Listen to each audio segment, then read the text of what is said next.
probably still trickle in as they're leaving classes. I didn't want to do a big formal introduction tonight to take away from the conversation at all, so you all will introduce yourselves this evening, and the floor is yours. Well, I'm Sune Frederiksen. I live in Berea, Kentucky. Came to Kentucky because I got a 10-month position at Berea College, and I was supposed to go back to Denmark to continue my tenured position at Aalborg Business College. But now I have been here for 30 years, and something happened, something drew me here. And when I was a kid, I loved David Crockett, and I loved Daniel Boone, and suddenly I lived close to Boone County in Boonesville, and everything was Boone around there. It was in Boone Tavern, and I couldn't believe it. There I was, my hero from the Pathfinder and my scouting time, you know, in Denmark, and here I was, and I really enjoyed it, and life has been good to me here. I've been involved with folk schools and sport and cultural activities for a number of years, and do consider myself as a community builder, especially in Berea where I live. So now we will talk about Grundtvig, and I'll give the word to Ingrid from Copenhagen. Thank you. And I can't tell that I've been here for 30 years. I've been here for a day. It's the first time I visited a folk school in America, and it's a fantastic pleasure to be here and to experience it. I know they exist, and I knew that before I came because I work in Denmark as the head of the Grundtvig Academy, where I work with the thinker and poet and politician and educational thinker Grundtvig, N.F.S. Grundtvig, that I think maybe some of you were here last night when you talked a lot about him. And he's interesting in this school because he's the founder of the idea for the folk school, and that is what I work with. And for many years now, I've been there for 10 years. It has been also, of course my work is focusing on Denmark and the legacy of Grundtvig in Denmark, but it has become more and more international as well. So especially I've been working with people from Korea, and from India, and from Poland, and from Ukraine, and we also have people visiting from the US, but I've actually never been to a folk school before, so this is really a fantastic opportunity to experience this school. And we have actually two sessions, one today and one tomorrow, where we're going to talk about and talk to you about, and we hope you have inputs and questions.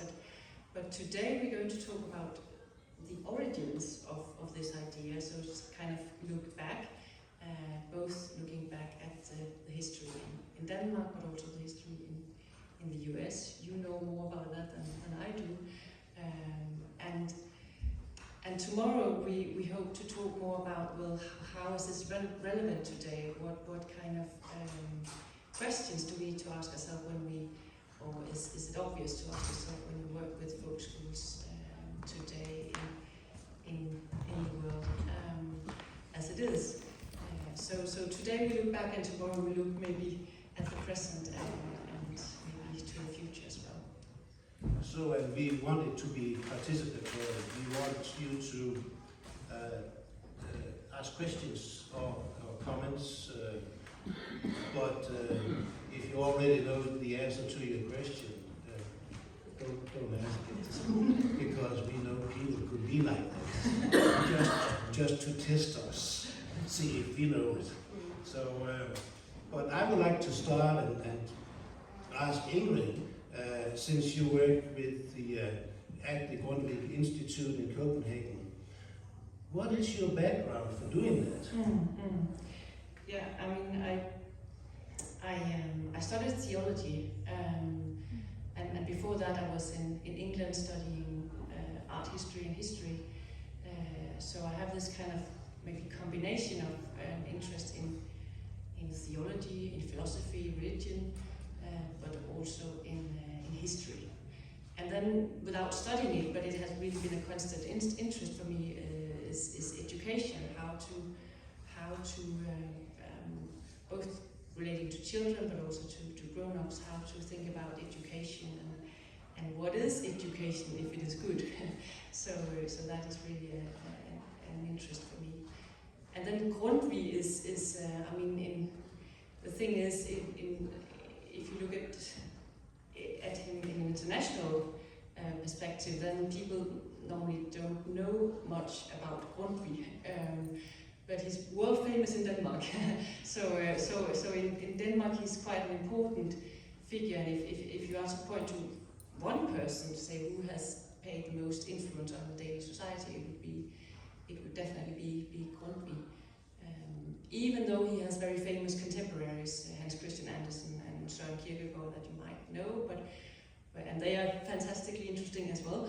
But I think if you're interested in what is a kind of, which I think is very fascinating, this complex relationship between a poetic approach to life and a political approach to life. I mean, how to combine that, and even in one person, how to combine being interested in life as it grows and the more sort of, well, what should be in the Danish constitution and how to discuss freedom, rights, etc. And this combination you find in Grundtvig, and I think it's really maybe something we need today as well, the combination of poetry and politics. So, yeah.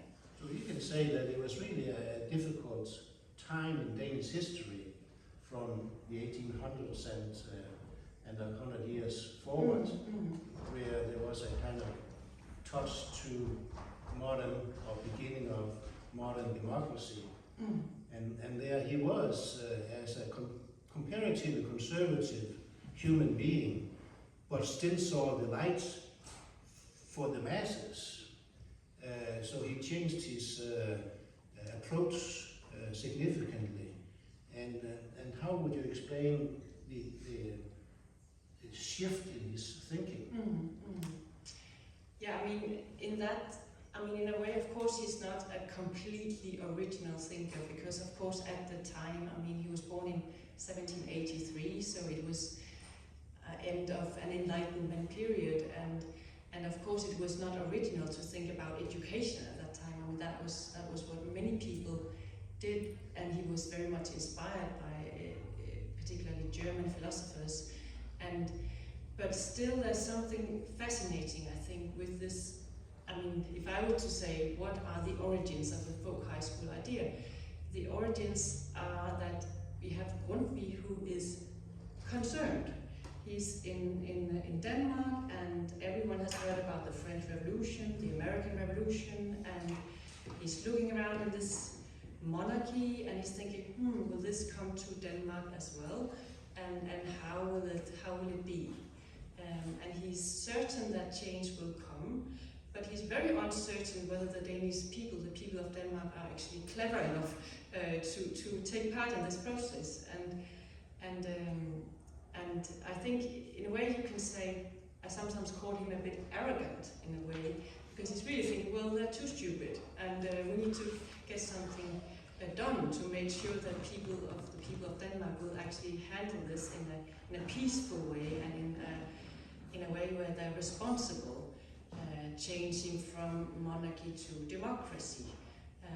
So in a way, he's thinking, well, we need to think about education to make sure that people are ready to take part in a democracy.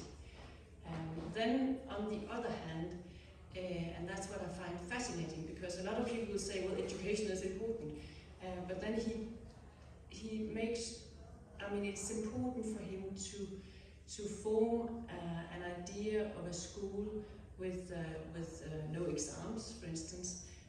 It should be an exam-free school, and it should be a school where, I mean, because this about exams is not a small thing, it's a huge thing, because it's a way of taking out power, in a way. You can say the teacher is less in control of the situation if you can't say, well, in the end you need to pass your exam.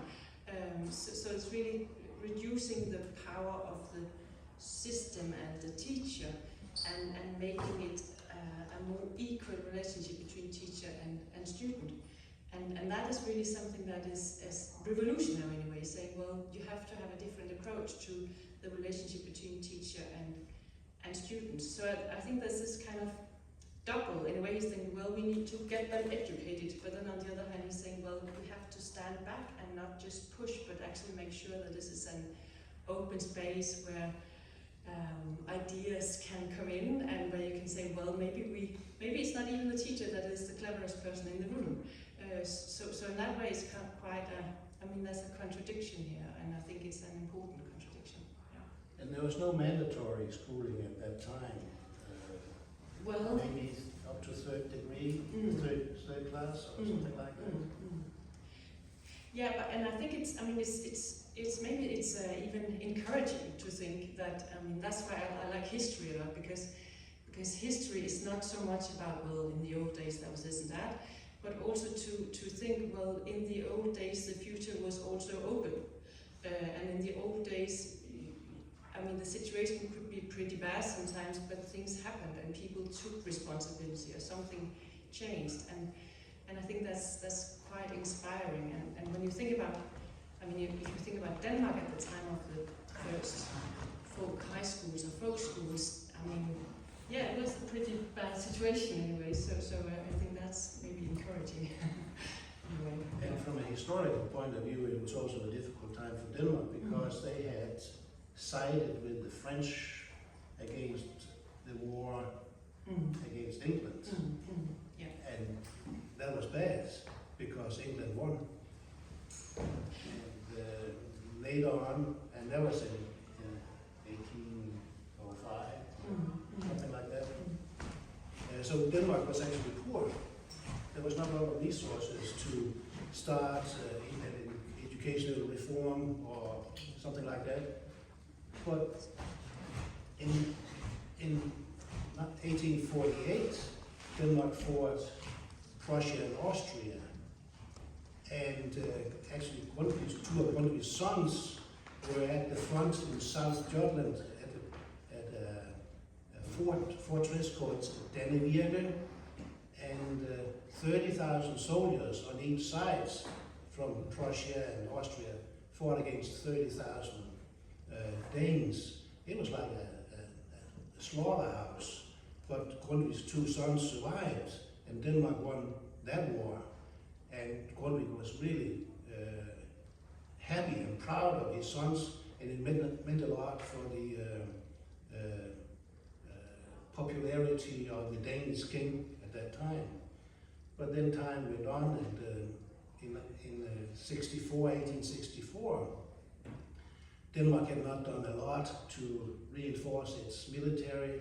The king died in 1863, and the new king came, and he had no clue about military stuff. And Prussia and Austria attacked again, and it was a massive disaster for Denmark. So first, 50 years earlier, big disaster. England really beat the hell out of Denmark, and the Prussians in 64. It was like starting all over again. And in the United States, we had the Civil War at the same time. So it was really a big turning point in world history.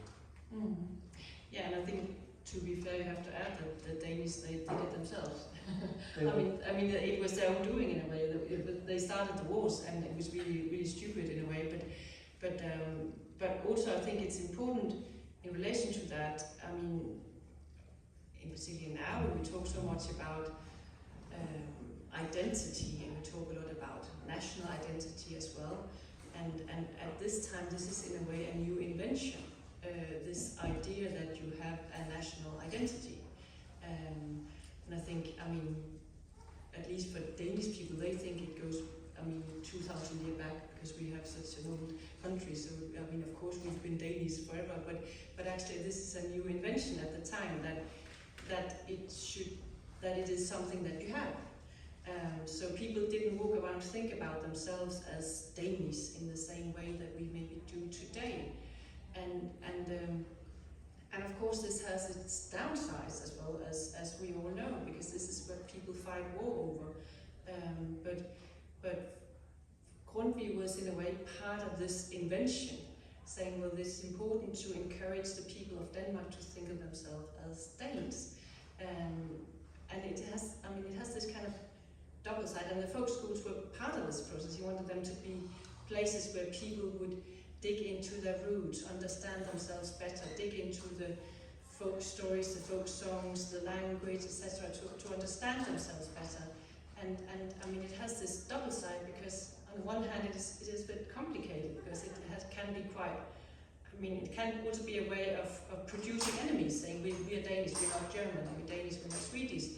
But on the other hand, it was part of this kind of, well, telling people that you are worth something, then that you can become educated in Danish, you don't have to learn Latin.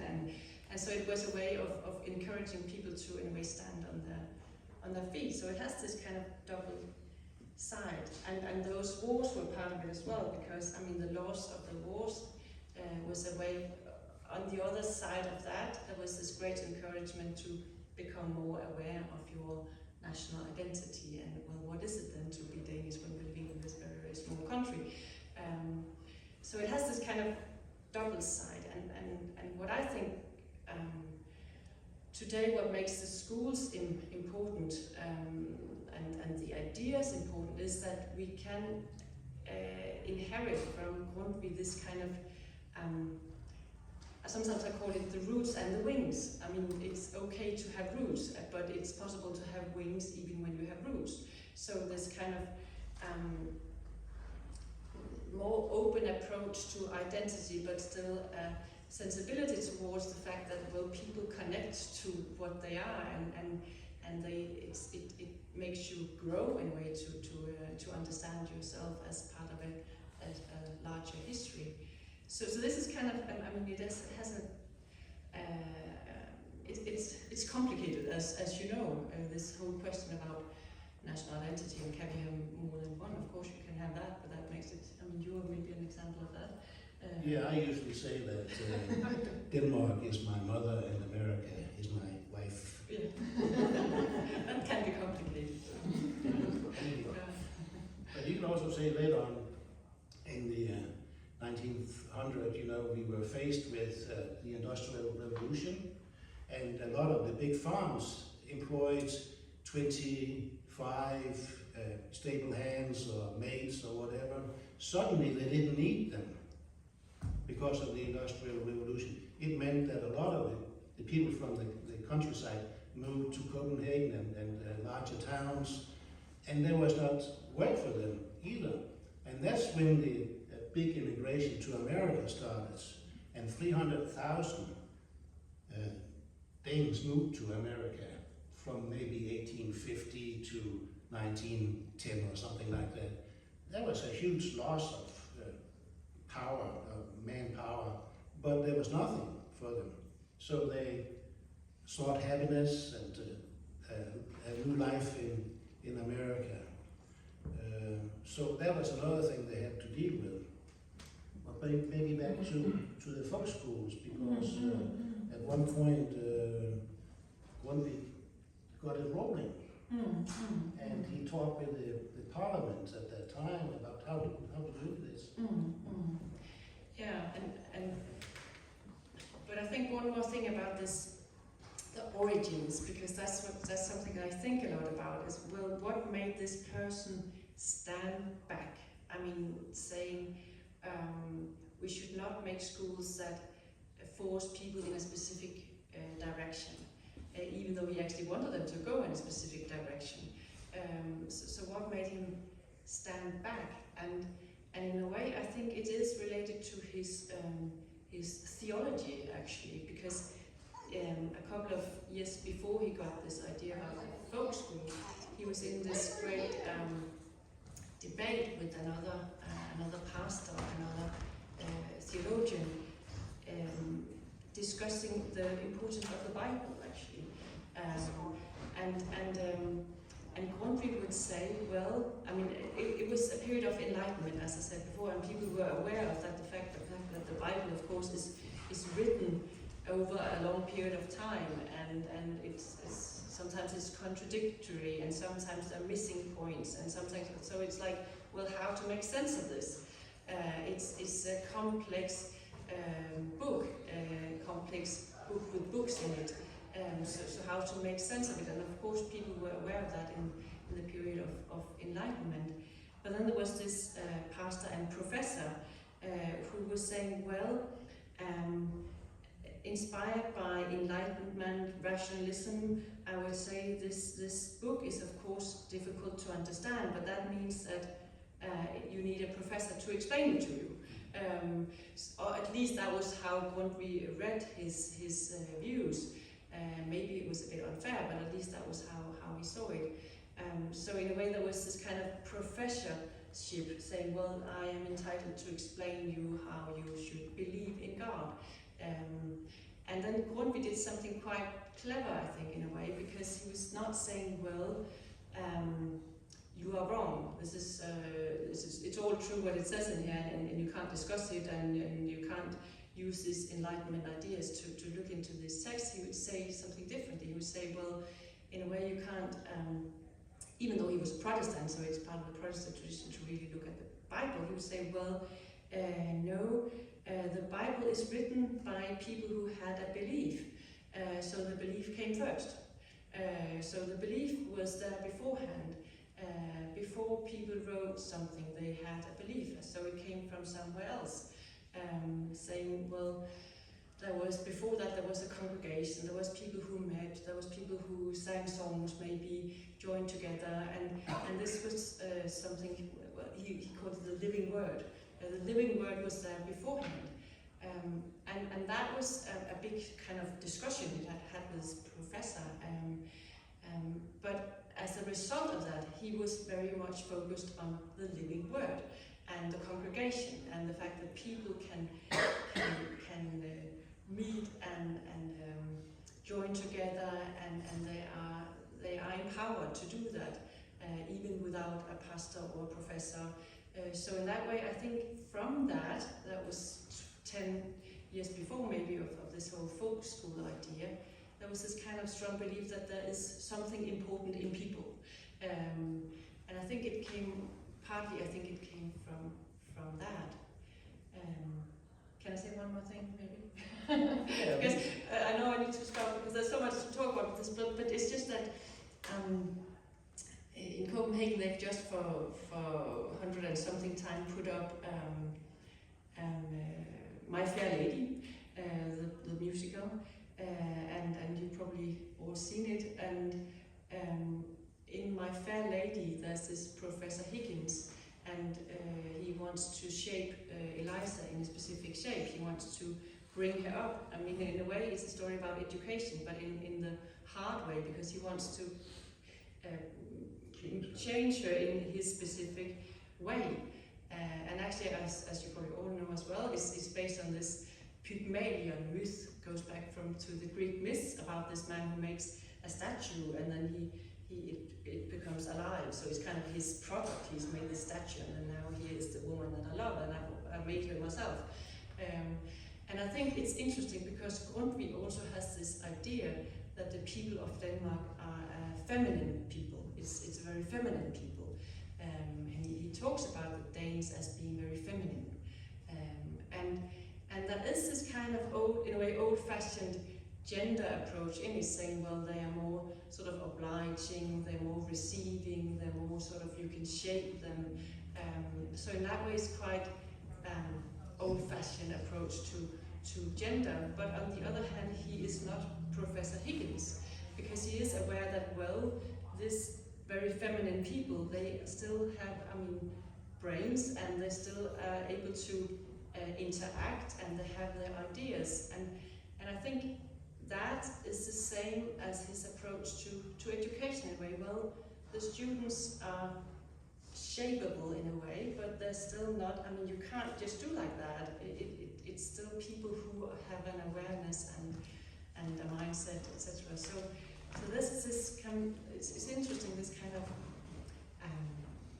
even though it's horribly old-fashioned in a way when you read his approach to women, but on the other hand, it is a an interesting approach is saying, well, it's a feminine nation, and it is it because they are more gentle and blah blah blah. But still, it's something else that is not just saying they are.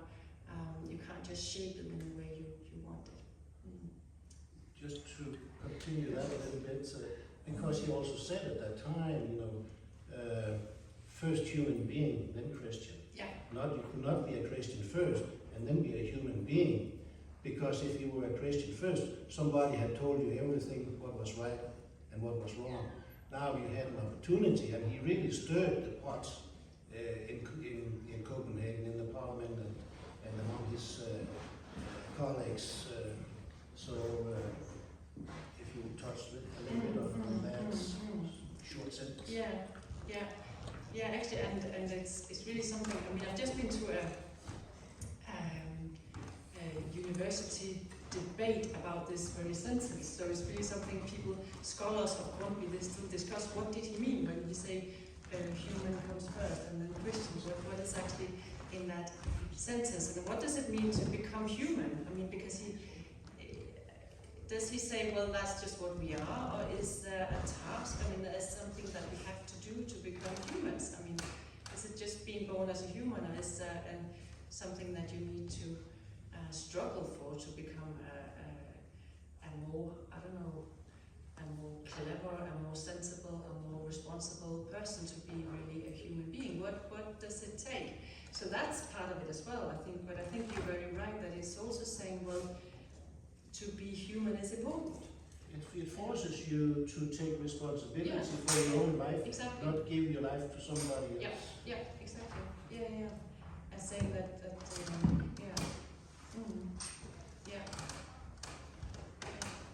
All right. Any questions so far, or comments? Did was Denmark occupied by the Prussian and Austrian army after the defeat you talked about in 1860 or 70, and was that an oppressive experience that helped encourage the sort of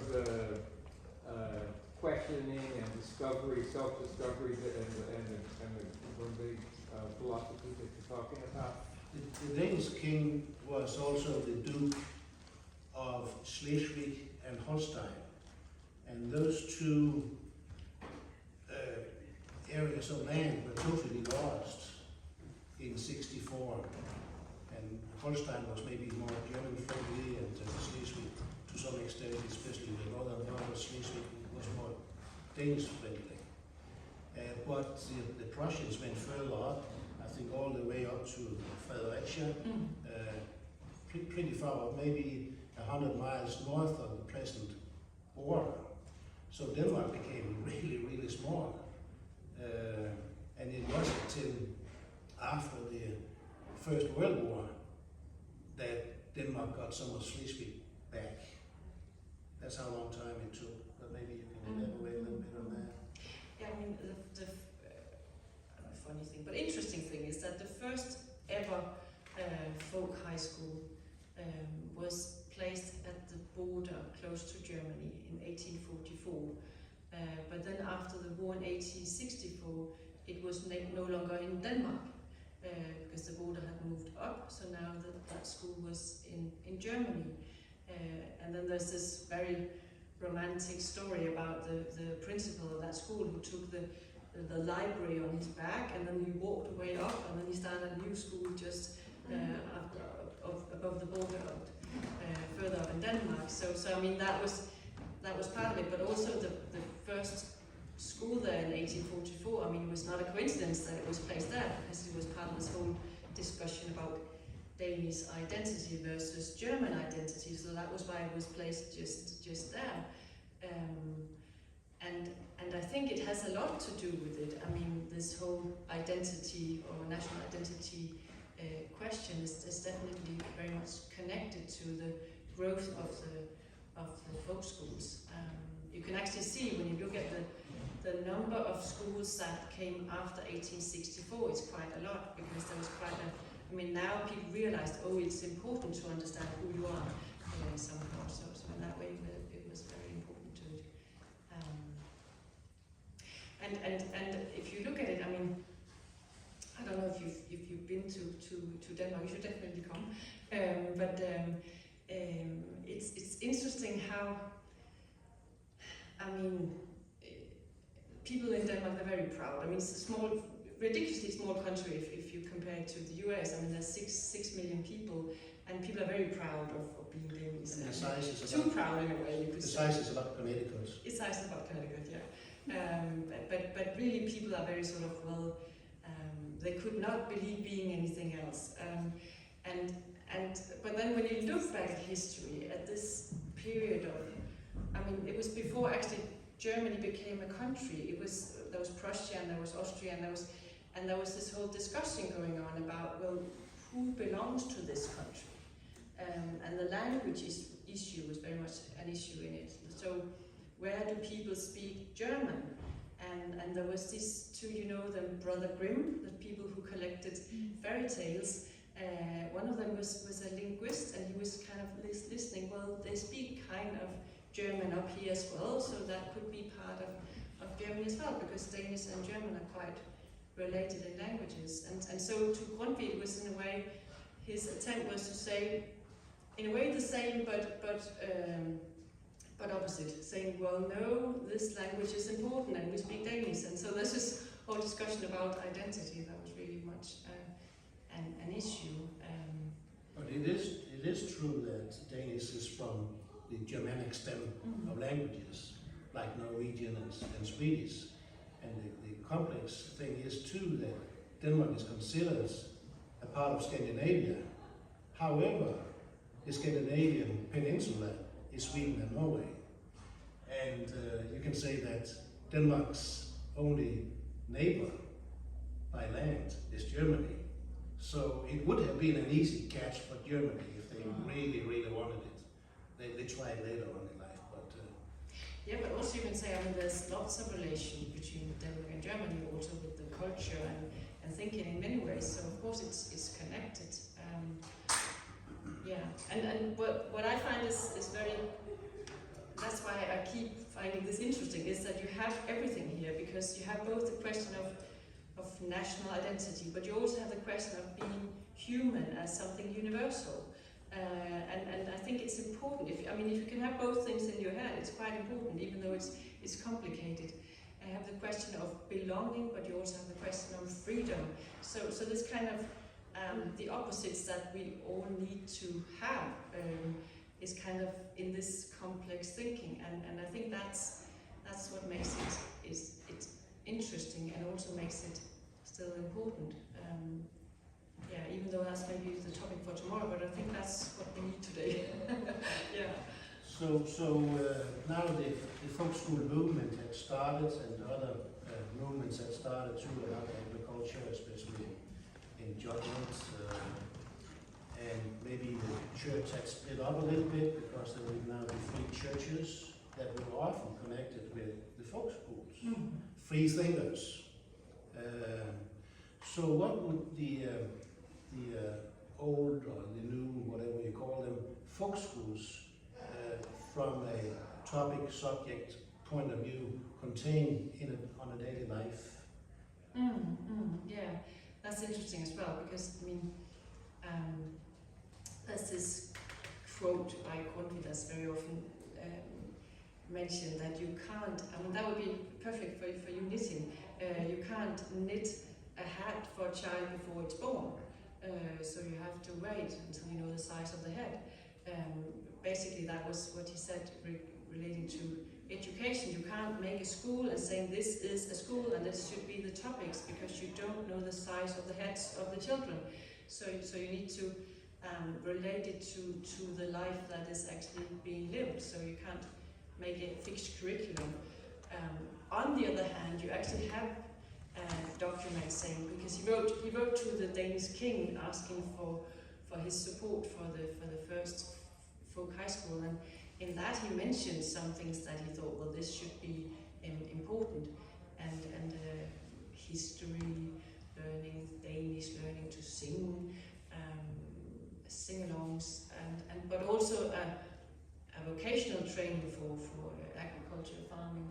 So you have this kind of, well, he did have some ideas about what should be in the schools, but still he was not saying, well, one size fits all. So if a folk school was established somewhere, who was in charge of it, and who became the leader, and how was it financed? Yeah, it's something that I've just realized. I mean, not here, because this is really a huge place, but in other folk schools around the world, especially those that are just startup projects, I found out that it's comforting to hear about the failures of the Danish folk schools. So I've started telling more about how many of them in the beginning failed or lasted for a few years or had trouble financing, or one of the other famous folk high school teachers, Kold, who is often mentioned in connection to Grundtvig, and he had one student in his first school. So I think, here it's not maybe comforting, but when I work with people when I talk with people in Ukraine, where they're starting off folk high schools, or in startup projects in Poland, and I say, well, Kold, he only had one student. And it's like, it's okay, we can try. Let's just start this and see how it goes. And Grundtvig wanted it to be financed through the state, through the king, and he wanted it to be placed in Sorø, close to Copenhagen, and it never happened. He wrote this letter to the king, but then the king died, and then there was democracy, but then the school started in a different school, the one I mentioned before, and Rødding, but Grundtvig was not directly part of that process. It was local money, and it's interesting to read these stories, because it was really, they lived around in people's homes, and then they met up, and there wasn't very much. It wasn't luxurious. This is way above that compared to the first schools. Yeah. So community centers were in village centers, forsamlingshuset in Danish. Yeah. Could serve for that purpose too. Yeah. And when you listen to the story about this school, I think it's fantastic to learn about this, where people from the beginning they said, well, I'm going to contribute with this or that, and in a way it's a bit the same story with the schools in Denmark. They start with people contributing to it, and yeah. Questions, comments? How did it fit in, like, with public schools growing and private schools, and just the education in general for Denmark? Because you're going way back, I don't even know how our public schools started, but it's getting me thinking about all these things. We got a new constitution at one point. Maybe you were touching on that. Yeah, of course, I think there are around 70 folk schools in Denmark now, and they are not part of the formal education system, so they're non-formal schools, and they are like this school with courses for grown-ups, but they also have, and that is maybe the largest amount of students are students that come there for half a year, young people who spend half of the year on the school, and they do that in a gap year. It's a gap year thing, something that they do as an extra thing, and it has been going up and down how popular it is. Right now it's quite popular, so very many young people go. I think when I was young, it was more popular to go to Nepal and travel around the world or something like that. But now it's quite popular to go to schools. But it's something. It's an add-on to the formal educational system, and yeah. I think a lot of people hear their parents saying, "Well, I met your mom in folk high school, so it's a fantastic fantastic place, or I met the friends of my life there. So in a way, it has this kind of myth to it that it's a fantastic place to go. But it is, life changing for many people, I think. And I'm confused because I was hearing Annie Fain, I'm doing 100 years of song and dance, and Annie Fain went and learned a lot of very physical things within the container of the folk school. And I'm wondering, is there agricultural folk schools? Is there things where they're talking about some of the art of Denmark? Is there still the physical? You can talk about what we consider the traditional folk school, and then over the years, in order to survive, new schools and old schools have to find new ways of attracting students. So then we had the folk schools who became gymnastics folk school, or it could be a school that's focused on philosophy and psychology, maybe religious, maybe purely Christian things. But now I think there might even be one that is a Muslim folk school in Denmark, and some could focus on languages or agriculture. So over the years it has really developed, because it has been very important for the local communities to have that school that had been there maybe for 50 years, or build a new one that could bring money and teachers and other industries or businesses to town. So maybe many of them have been bending the thoughts of Grundtvig just to survive financially. But in order to receive and to be subsidized by the Danish state, as far as I remember, 50% of the topics or subjects have to have an academic approach. Otherwise you won't be supported by the Danish state. It's very important. Today I think it's about 65% of the teacher salary you actually receive from the Danish state. And so if it's a sports school or sports folk school, then they would offer, for example, photography, physiology, anatomy, coaching, and things like that. Or English. I went to a sports folk school too, and I had German, and I had English, and I had sewing, and other subjects. And my main subjects were team handball, soccer, swimming, and gymnastics. But I had to have the other subjects too. And I had to offer them. Yeah, I think maybe what you call academic, I think it's more the thing that it has to be, and this is a difficult thing to translate in a way, because in Danish it's the word dannelse, and in German it's Bildung, and I struggle to how to translate it into English, but general education, something that is needed to be a human being, and to be a human being connected to your country and to the world. Humanities. Sorry? Humanities. Yeah, humanities. Yeah, but not necessarily humanities. It is definitely related to it, but it could be learning how to be a democratic citizen. But it's not necessarily only with the head. It's also with the body, you can say. So it's not even in the topics of sports or dancing or whatever. You can combine it. You can say this is also how to learn to interact with people, and this is also how to learn to be gentle with other people or listening to other people. So it's not only connected to the topics that are more sort of for the head, you can say, but this kind of dannelse or Bildung approach could actually be in a lot of topics. But it is a demand, you can say, even though the schools are very free. They have to have this kind of broader educational approach, teaching young people or the students to learn how to be part of the world and to be part of democracy. And also learn how to listen, Yeah. So there will be lectures at school.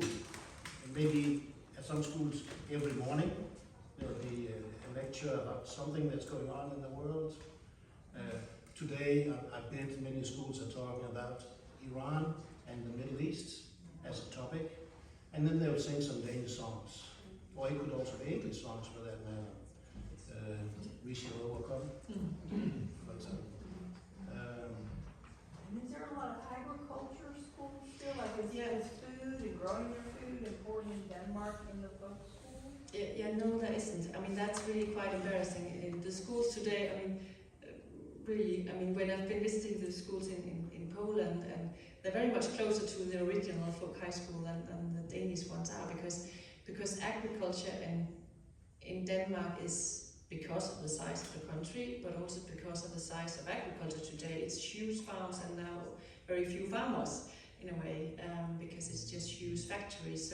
So farming is not a big thing for young people anymore. So agriculture is not much a topic. However, sustainability is, gardening is, so in that sense there is, I mean, a focus on gardening still, but it's not agriculture in the sense that maybe in the old days. And actually, I had people from Poland and Ukraine traveling around Denmark visiting schools, and they visited one of the schools, and it's actually a fantastic school. I mean, my daughter went there, and it's a fantastic, great school, but they really had a shock. They were there on a Friday, and there was so much drinking, and then there was like, oh, and they have these topics, and they're all about jewelry, and what is this jewelry and drinking, and I was like, oh God, I wish they met another teacher there that day, but they were like, well, this is just, I mean, are they just there to have fun, or what is the seriousness of this? So they really hit the school on a bad day. Because of course a lot of the schools, like here, they have to have topics that attract young people, but the good schools, they do it in a way that's like, well, it's fantastic to do this, but it's connected to learning how to become a human being in a broader sense. And you can do that with almost any topic, I would say, but you have to maybe think about it, yeah. And the Danish Prime Minister just called for a general election in 3 weeks. She called it last week, so the campaign is only 4 weeks long. It's not like here, it takes a year. And a lot of money is spent here just to campaign. And I'm pretty sure at many folk schools in Denmark, this will be on the forefront of many discussions, because people want to discuss what parties could be in government and who would cooperate with which other parties.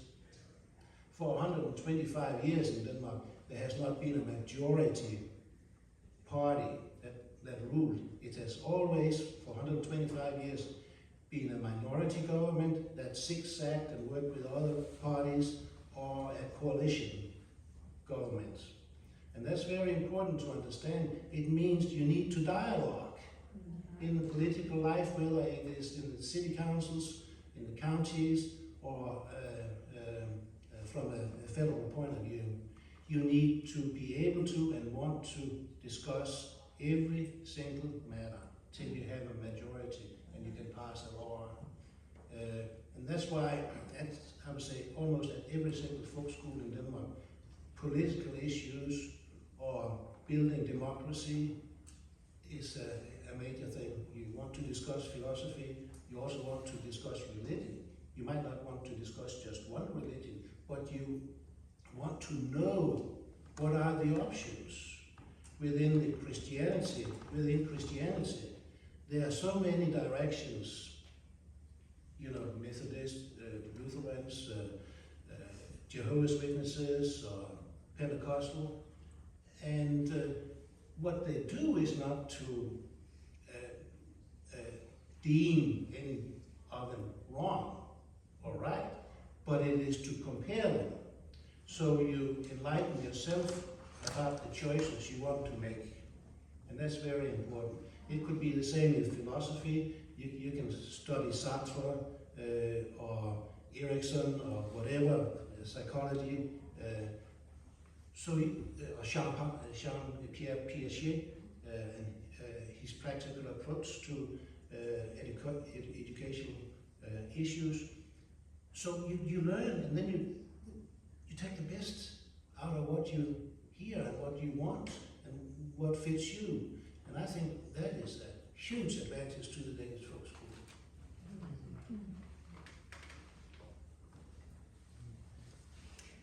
Yeah, we recognize that George Beastrup was here from almost the very, very beginning.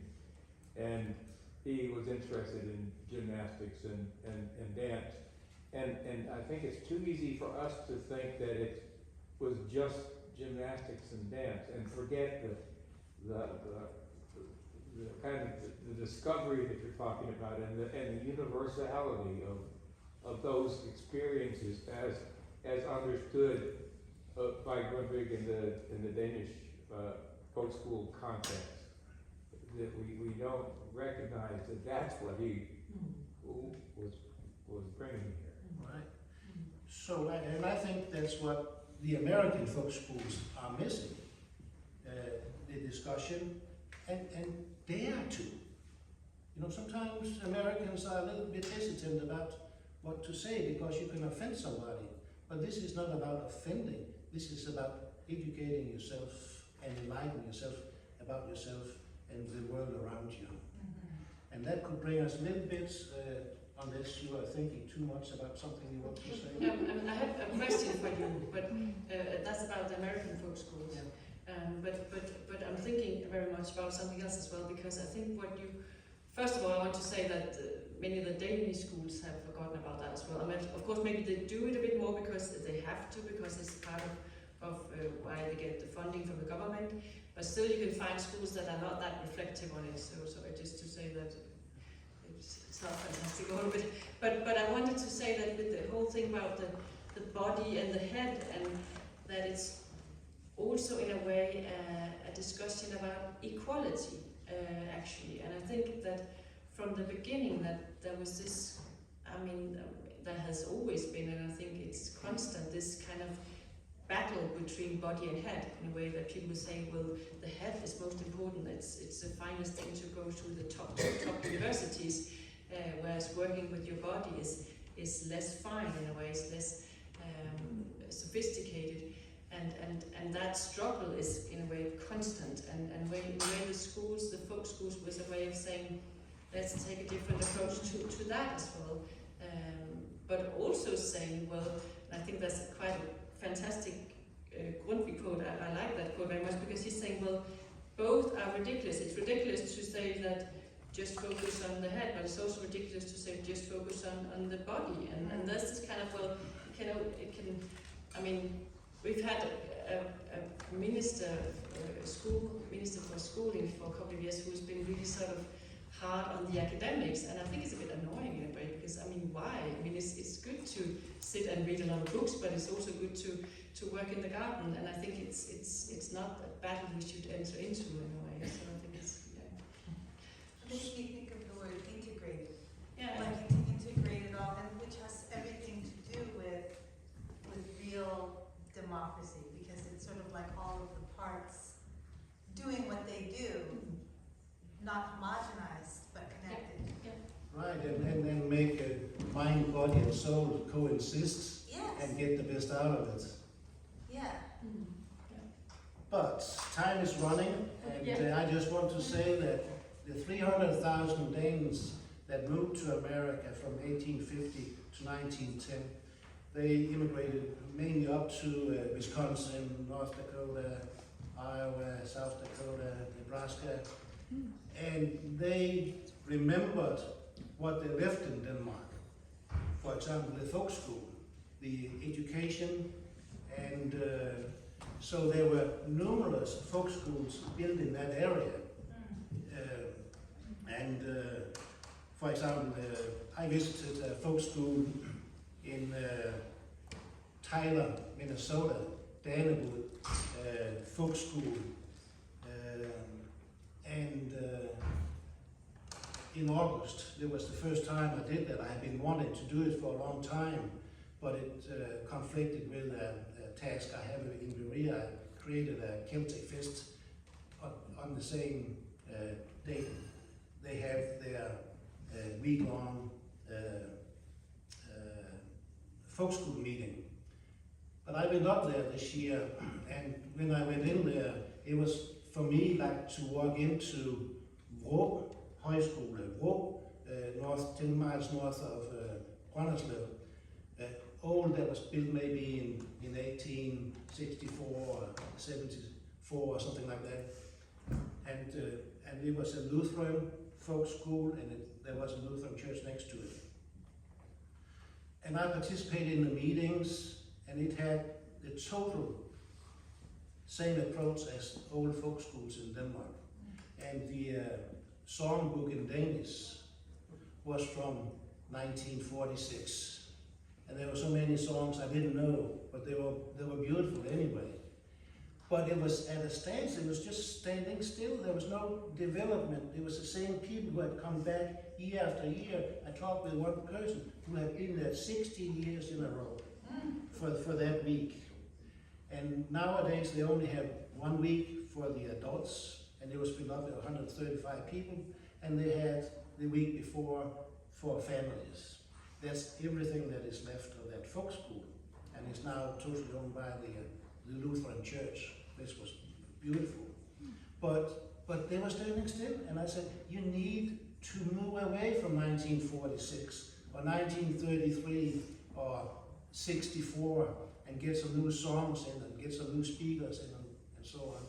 And so I was amazed about it, but also a little bit concerned. And I think in 10 years, because you can't continue going there 50 years in a row, 60 years in a row, 70 years in a row, then it's allowed over, isn't it? But I'm glad I saw it. It was built in 1888. And then there is a wonderful, similar to John C. Campbell Folk School up in St. Maurice in Minnesota, way up at the lakes. It's called North House Folk School. And I talked with a former employee of there, a board member, and she invited me to come anytime I wanted to. So I looked at it on the internet, and it's really attractive, but I feel it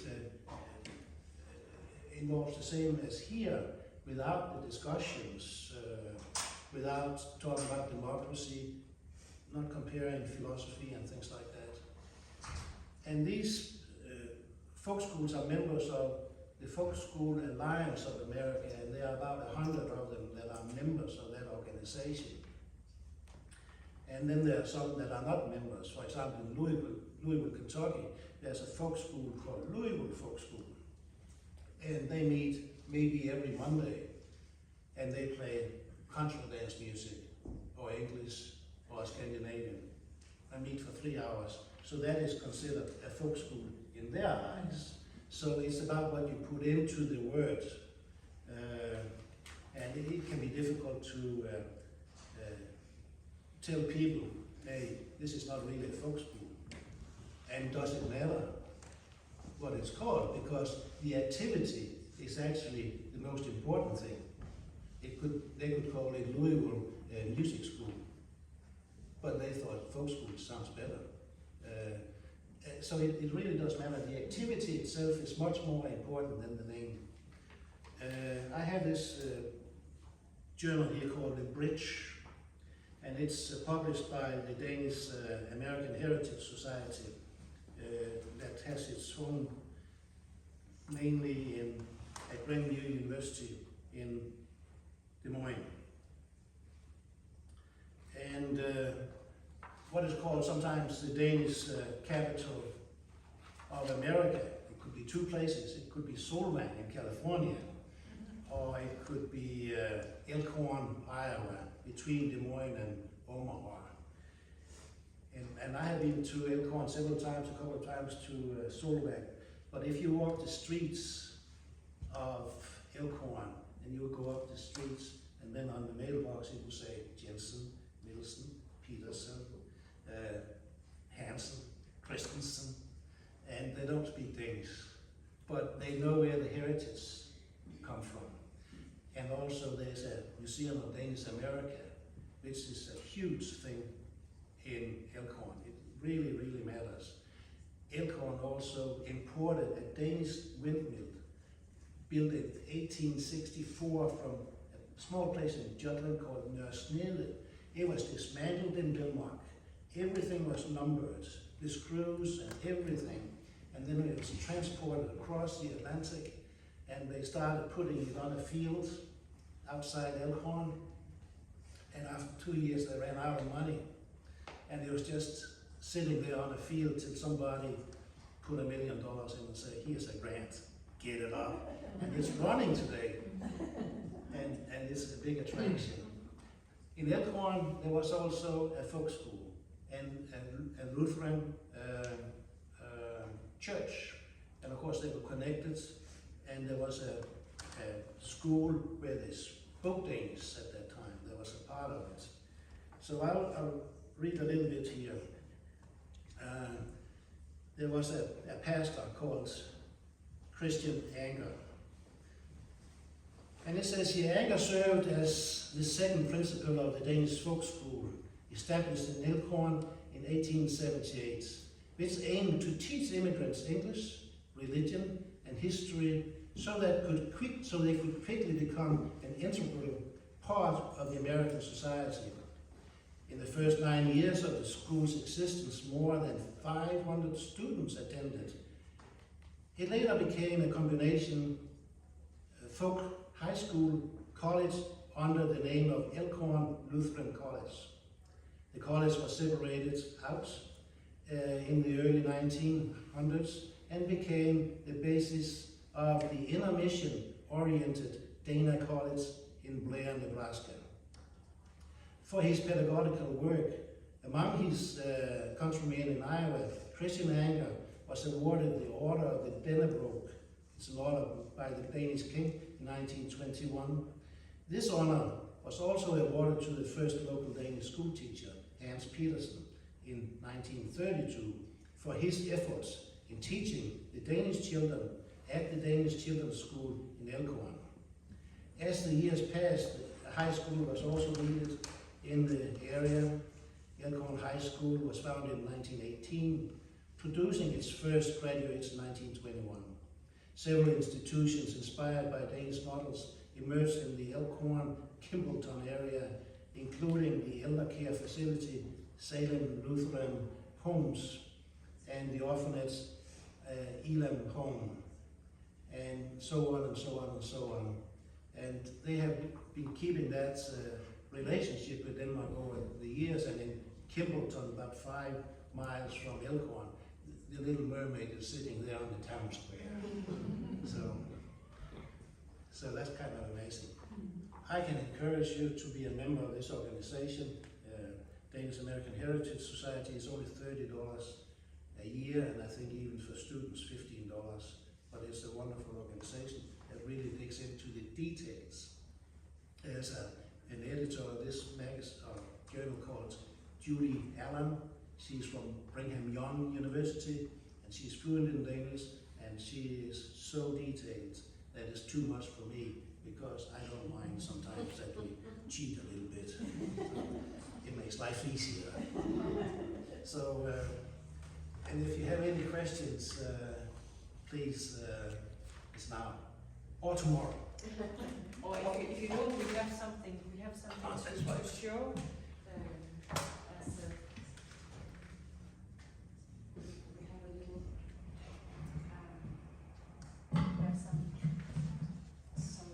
Items here that we want to show you.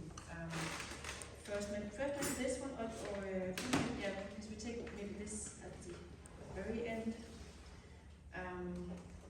First, I wanted to. Now, I wasn't here yesterday morning, but I know there was some morning singing, and there will be one tomorrow morning as well. And I look very much forward to that. And I know you're great singers here, so I don't imagine that I can come. I'm not a singer. I know people here on the school are great singers, or fond of singing at least. But I just wanted to give you these books anyway, even though I know you have lots of songbooks. But I just thought this could be a fun gift to bring. This is the Danish Folk High School Songbook. This one is the edition from 2020, and what I find fascinating about this book is maybe contradictory to what you saw when you visited the Folk High School in Minnesota, where it has turned in a way into a museum of Danishness. So it's kind of standing still. But I think this book is really fantastic in the sense that it's still continuously adding new songs. So it has like the old songs and new songs, and whenever there's a new edition, then some songs are left out and people cry because that was their favorite song. But that's just how it should be in a way. It's kind of a living tradition. And every student at the folk schools in Denmark will get a song. Yeah. And your kids got one too. So I just think that's I like this kind of living tradition. And then a couple of years ago they made this mini version. Maybe you already have it. I don't know. Do you? Otherwise, you can have these anyway, and then you can see what you want to do with them. But they made this mini version of an English folk high school songbook, kind of trying to make it a bit similar. And they did the same. I mean, it's only I think 25 songs, but they tried to do the same as this one has. Is trying to have a range of songs that are connected to different aspects of life. So you have morning songs, evening songs. Songs when you're sad, songs when you're happy, songs when you're angry, etc. So it has this kind of same approach to it, but of course only 25 songs. But I just wanted to. And it says Vartov on the front. Yeah, and this one, yeah. Vartov. Yeah. And Vartov was the church where Grundtvig actually became bishop. He was not just a minister; he actually became a bishop. So what a life! That was the first item, and then maybe you want to say something about these. Yep. Well, this is just a reminder of a Danish-American friendship association that has its annual meeting in Nashville from the 6th to the 14th of April, and I'm convention chair, and I would really like to see all of you here. So, but you can pick and choose and come to some of it. I know some of it can be pretty steep, but it's not free to stay at the hotel and have the activities there. But we will try to do Nashville the best way we can. So you're welcome to take one of these, and also check out on the website what it's called the Repi National Park Society. And it has nothing to do with rebuilding, but Rebuild is the name of a hamlet in the northern part of Denmark. But it is a tax-exempt non-profit organization in Illinois. That's why we need the meetings in the United States, but the headquarters is in Denmark. Yeah, so come up and pick one of these if you want to. Yeah, and then we have these here, and this is because we're very soon going to eat, but it's also because there's this saying in Denmark that you can, if you gather together the plates in the folk school way, So we just wanted to show you the folk school way of gathering plates. So, because this is after we've eaten, you sit at the tables and you put your cutlery here, and then instead of just walking up with your own plate, you gather together the plates. And so I would do, if there's a person sitting here next to me. I am a person. Yes, you are, but there's another person here. Oh. We're missing. So maybe we could just pretend that there's a person, maybe you can hold this, with that person, or hold this. This person would lift it up and I'll put it like that. And I'll put it back. Yes, and Then then, I will. yes, and And then then, I'll put it down. yes. And And then then the, we hope there's someone next to you, but there isn't, and then you just take the whole pile and walk. there might be 8 or 10 people at each table, so that's the folk school way of doing it and cleaning the table. So it's usually the person at the end who has that responsibility to take it back to where the kitchen staff wants it to be. And interestingly enough, I don't think Grundtvig ever walked around with a plate, to be honest. but still, it's called the folk school manner to gather together the plates and do it in a joint way. So yeah. This traffic. Last chance for a question or a comment. I was trying to think how to word this, but I never thought about folk schools being a bulwark with, say, the depersonalized nationalism that was going on. Is that a good way to say that? I mean, and I've never thought about it as purposeful as y'all are talking about. Does that make sense? I love it. All right, then, thank you. And you need to dare. Yeah. Well, thank you everybody for coming. Thank you very much.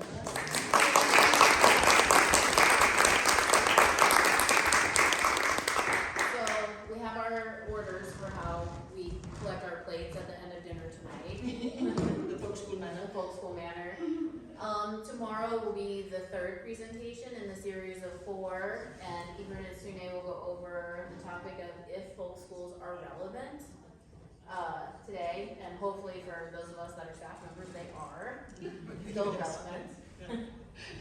So that's again tomorrow in here at 4:45, and tonight we have our weekly dance, and it will feature the Berea Bluegrass Ensemble, who is here for one more night with us. So if you can join in for the dance at 7, that would be great. Thank you very much. Thank you. Have a good Thanks for evening. coming. Thank you.